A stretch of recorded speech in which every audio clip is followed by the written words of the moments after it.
I, 17-year-old male, was forced to go to therapy with my dad and his wife Haley 3 months ago, and as of our session on Thursday, I am in pretty deep trouble and want to know if I'm wrong. Timeline: my mom died when I was 7. This was in September 2014. Dad and Haley met in December 2014. They started dating in January 2015. I met Haley in March 2015 at my 8th birthday party. Haley moved in with us in May of 2015. Dad and Haley got married in July of 2015. Haley always wanted to be a mom. I have heard her say it a million times. She can't have biological kids. I believe she's actually sterile and not just infertile, so like no chance. Dad knew she wanted kids. He wanted to marry again, and he wanted to have someone else take over raising me. But my dad never wanted more kids. I think Haley was a great option in his eyes. But he knew I wouldn't be okay with a new mom, that I wouldn't want to call someone else my mom. So he lied to her about it and said I would want that she'd be my new mom, but rushed the marriage so she wouldn't realize the truth. I don't accept Haley as my new mom. She has tried, and I know most of it is genuinely her trying to be a good mom. But I have a mom. She's dead. She's still my mom. I told Haley this. She ignored me and continued on like I said nothing. I spoke to Dad and saw that he wasn't going to do anything. So Haley invested all her time and effort into me. Dad was really not around much. I was trying to be independent and not rely on Haley.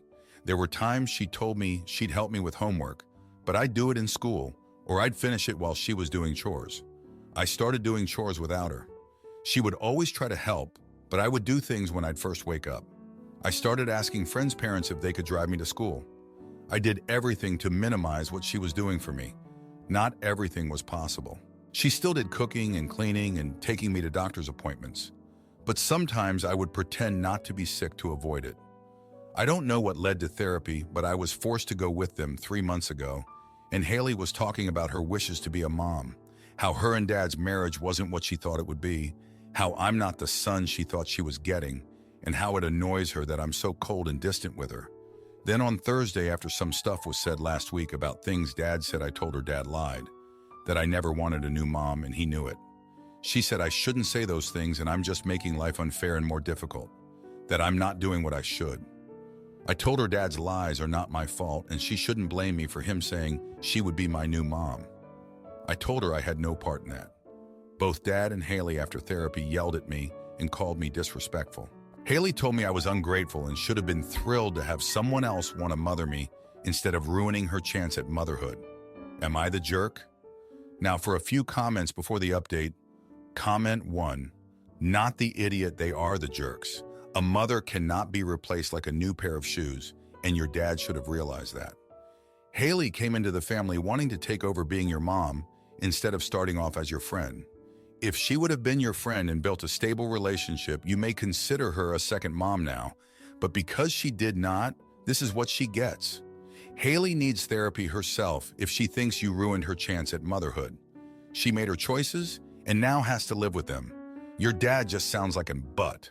I'm sorry you have to deal with this and for the loss of your mother. You deserve better from your dad and from Haley. Comment 2. I almost feel like this subreddit should be mandatory reading before someone marries a person who already has a kid. You are not the idiot, OP. Your stepmother's desire for a child to call her mom is not your responsibility. You had no part in the decision for her to become your stepmother, so why would it be? She can be upset and frustrated all she wants, but she should still apologize to you for her words, then get upset with the man who lied to her, since starting a marriage in a lie is a jerk move. Good luck with therapy, OP, and I hope the therapist is a reasonable human being who will put your guardians in their place. Now for the update. Hey everyone, thanks for reading. So after that therapy session on Thursday, things have really gone downhill. The day after the session, Dad and Haley decided to have a family meeting. They sat me down and told me that I needed to start showing more respect and appreciation for Haley.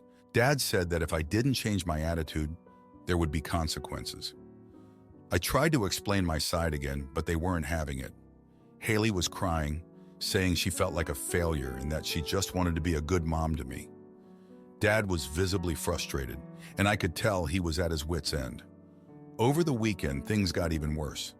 Haley started to become more controlling. She insisted on doing everything for me, even the things I had been doing on my own. She would wake me up early to make sure I had breakfast, even though I usually just grabbed something quick on my way out. She started checking my homework every night, which was really annoying because I had a system that worked for me. It felt like she was trying to force her way into my life even more, and it was suffocating. On Monday, I had a big test at school. I was already stressed out, and Haley's constant hovering didn't help. She insisted on driving me to school, even though I had arranged for a friend's parent to take me. During the drive, she kept giving me a pep talk about how important it was to do well and make her proud. I just wanted to scream. When I got to school, I was so distracted that I bombed the test. It was a disaster. That evening, when I got home, Dad and Haley were waiting for me. They had found out about the test and they were furious. Dad said that my attitude was affecting my schoolwork and that I needed to get my act together. Haley was crying again, saying that she just wanted to help me succeed. I felt like I was being blamed for everything, and it was so unfair. By Wednesday, I couldn't take it anymore. I decided to talk to my school counselor about what was going on at home. I told her everything about the therapy sessions, the family meeting, and how Haley was trying to take over my life. The counselor listened and said she would talk to my dad and Haley to try to mediate the situation. I felt a little better after talking to her, but I was also worried about how Dad and Haley would react. On Thursday, the counselor called Dad and Haley in for a meeting. I wasn't there, but I heard about it later. Apparently, the counselor tried to explain my perspective and suggested that they give me some space. Dad was angry and defensive, saying that I was just being difficult and ungrateful. Haley was crying again, saying that she didn't know what to do anymore. The meeting ended with no resolution, and things were even more tense at home. Friday was the breaking point. Dad and Haley sat me down again and told me that they had made a decision. They said that if I didn't start showing more respect and appreciation for Haley, they would send me to live with my grandparents. I was shocked. I couldn't believe they were threatening to send me away. I tried to argue, but they were adamant. They said that they couldn't keep living like this and that something had to change. I spent the weekend thinking about what to do. I didn't want to go live with my grandparents, but I also didn't want to keep living in this toxic environment. I felt trapped and didn't know what to do. On Sunday night, I made a decision. I packed a bag and left a note for Dad and Haley, saying that I was going to stay with a friend for a while. I needed some space to think and figure things out. When I got to my friend's house, his parents were really understanding. They let me stay in their guest room and said I could stay as long as I needed. I felt a huge sense of relief, but I also knew that this wasn't a permanent solution. I needed to figure out what to do next. Over the next few days, I tried to focus on school and keep my mind off everything that was happening at home. But it was hard. I kept thinking about how things had gotten so bad and what I could have done differently. I also started to think about my mom and how much I missed her. I wish she was still here to help me through this. I also started to remember some things from when I was younger, like how my mom used to take me to the park every Saturday and we'd have picnics, or how she would read me bedtime stories every night. Those memories made me realize how much I had lost when she died and how hard it was to accept someone else trying to take her place. But I'll get to that in a bit.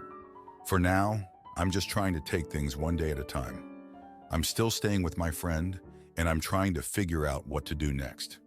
I know I can't stay here forever, but I also don't want to go back to the way things were at home. I just want to find a way to make things better. Thanks for reading. Am I the idiot for telling my friend she's beautiful and refusing to support her plastic surgery obsession?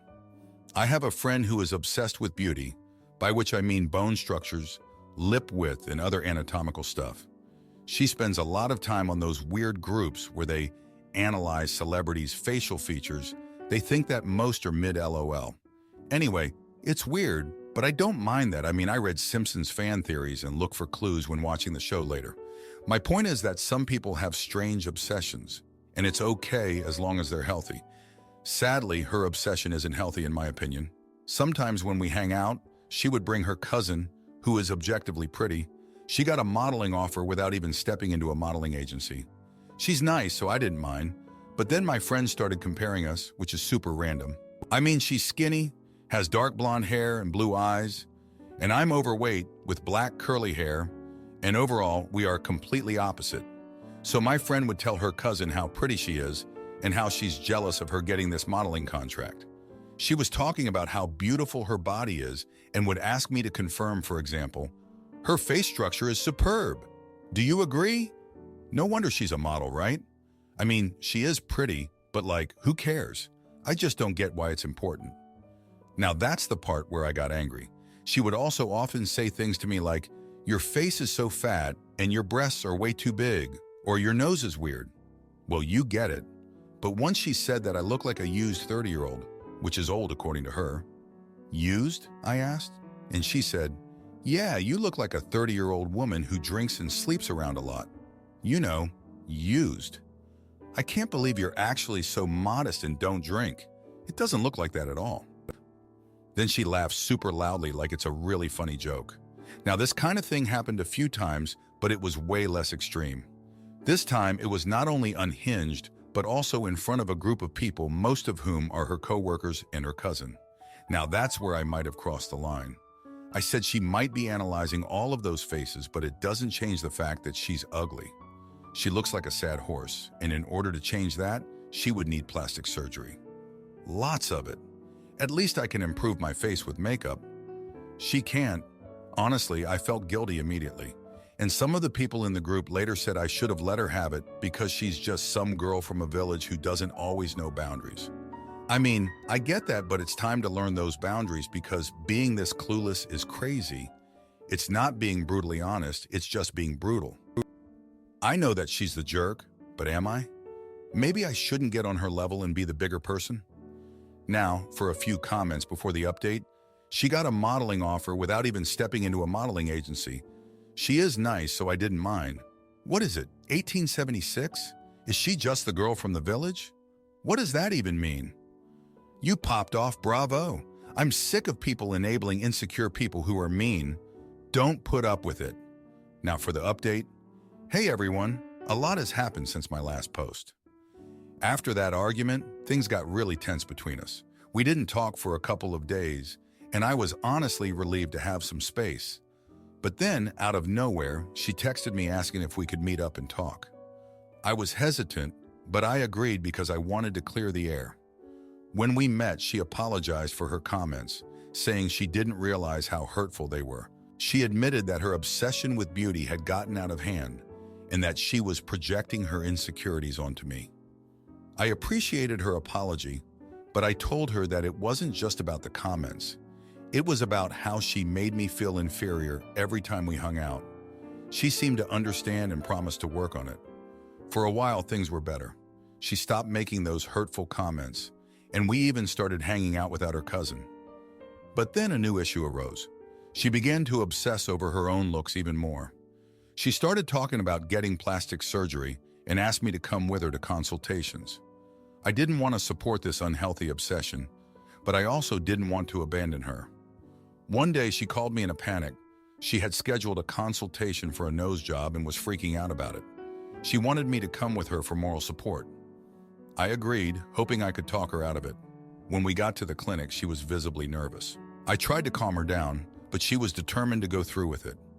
During the consultation, the doctor explained the procedure and the risks involved.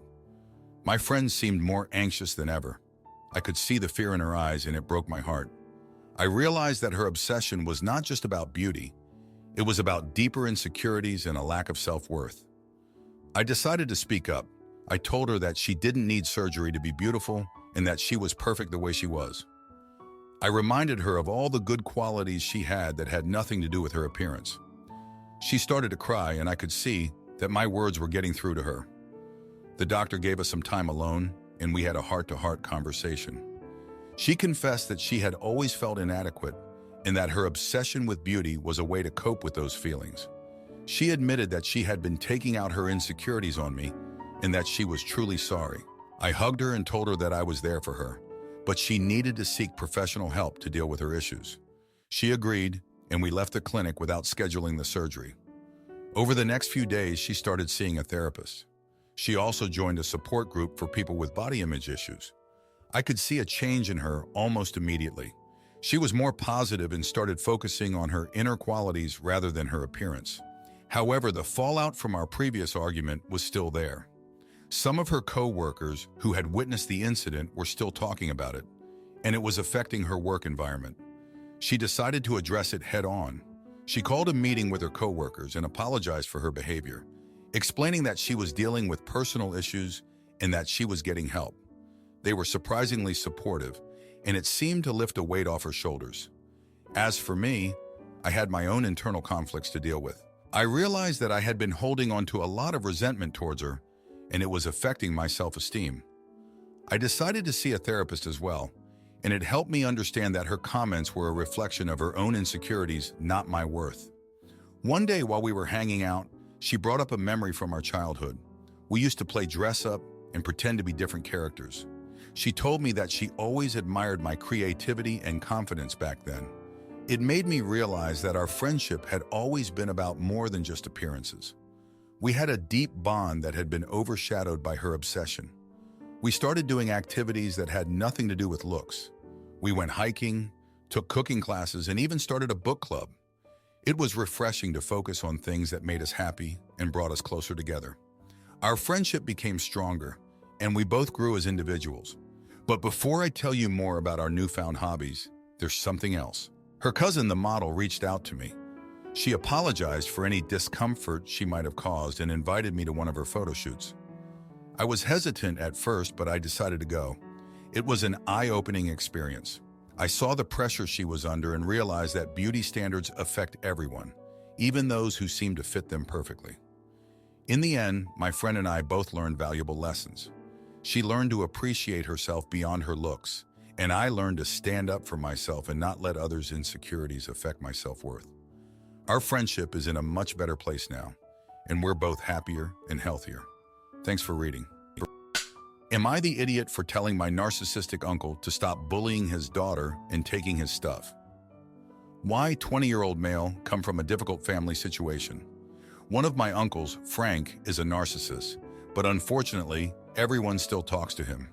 Yesterday, we had a small family dinner for my grandmother's birthday, and Frank and his wife, Sarah, were particularly awful to Frank's daughter, Clara, 18-year-old female, from his first marriage. I won't go into all the details, but Clara is innocent, and they hate her for no reason. During the family dinner, Frank and Sarah tried to make Clara clean up after already cooking most of the food. Fed up, Clara called her stepbrother, her stepdad's son, to come and pick her up. I've met Clara's stepbrother a few times, and he's a very nice guy. However, when it comes to his sisters, including Clara, he doesn't mess around. He used to have anger issues, but he is calmer nowadays. When her stepbrother arrived, Frank said that Clara couldn't leave until she washed all the dishes since she had made all the food. He even hid her shoes and phone to prevent her from leaving. For the first time ever, my mother and other adults stood up to him and demanded that he let Clara go home. But he refused. An argument broke out and Clara started crying. She was about to give in and do the dishes, but I couldn't let that happen. I went outside to her stepbrother's car and discovered that one of Clara's cousins from her mom's side was also there with him. I explained the situation to them, and knowing they would do whatever it took to get Clara out, I let them into the house. Clara's shoes and phone were returned immediately. I stayed outside, and I'm not lying when I say that the men shouted so loudly that the windows shook. Clara's stepbrother and cousin also took a pair of Frank's shoes, the TV remote, and a few other things simply because they could. Now everyone is angry with me. My mother thinks I was in the wrong because she believes they were trying to handle the situation peacefully, which, to be fair, was the first time I saw anyone stand up to Frank. She claims that things are now 1,000,000 times worse since I involved Clara's maternal family. Clara's older brother, who couldn't make it to the family dinner, has completely disowned Frank and refuses to return a car and lawnmower he borrowed. They are demanding that I apologize to Frank and ensure his belongings are returned to him. Personally, I don't think I'm in the wrong because Frank refused to let Clara go. However, my sister suggested I ask for opinions here. Am I in the wrong? Now for a few comments before the update. Comment 1.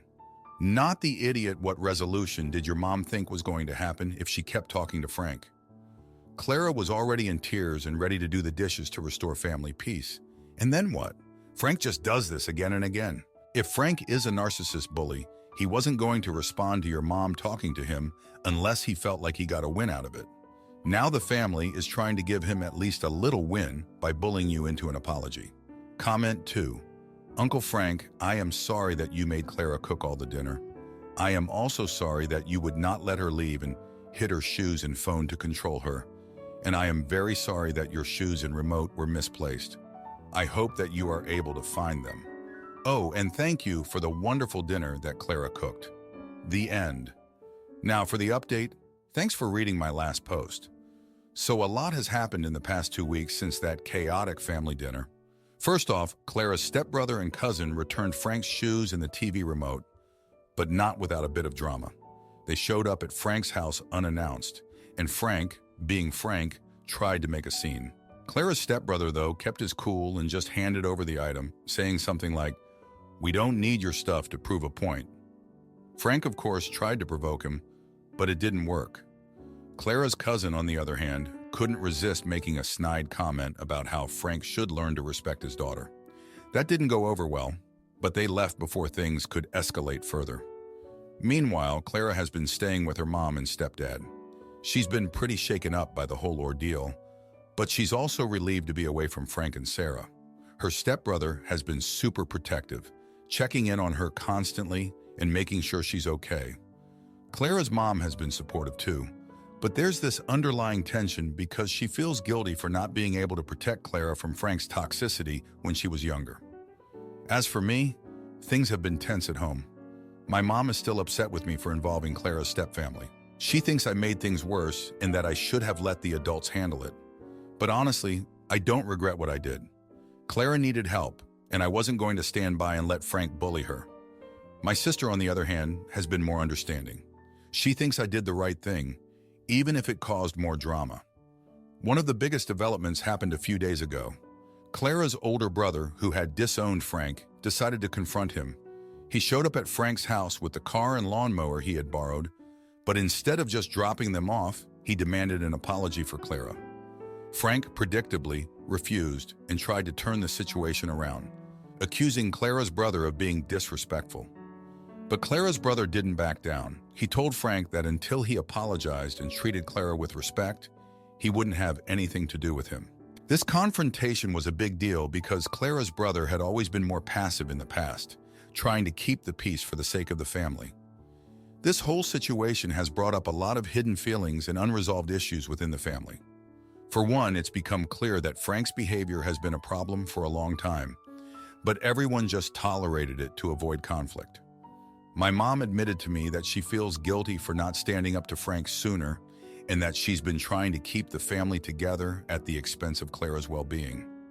This was a huge revelation because my mom has always been the problem solver, and seeing her admit her mistakes was eye-opening. Clara's stepbrother also opened up to me about his past anger issues. He said that seeing Clara in distress brought back a lot of old feelings, and he had to work really hard to stay calm during the confrontation. He told me that he used to get into fights a lot when he was younger, but he went to therapy and learned how to manage his anger. Hearing this made me realize how much he's grown and how deeply he cares about Clara. Another thing that came to light is the strained relationship between Clara and her mom. Clara confided in me that she feels like her mom didn't do enough to protect her from Frank when she was younger. She said that her mom was always trying to keep the peace and didn't want to cause any trouble, but that meant Clara had to endure a lot of mistreatment. This has caused a lot of resentment, and Clara is struggling to forgive her mom. Her mom, on the other hand, is trying to make amends, but it's clear that it's going to take time for their relationship to heal. In the midst of all this, I've been dealing with my own feelings of guilt and frustration. I keep replaying the events of that night in my head, wondering if I could have handled things differently. But every time I think about it, I come to the same conclusion. I did what I thought was right.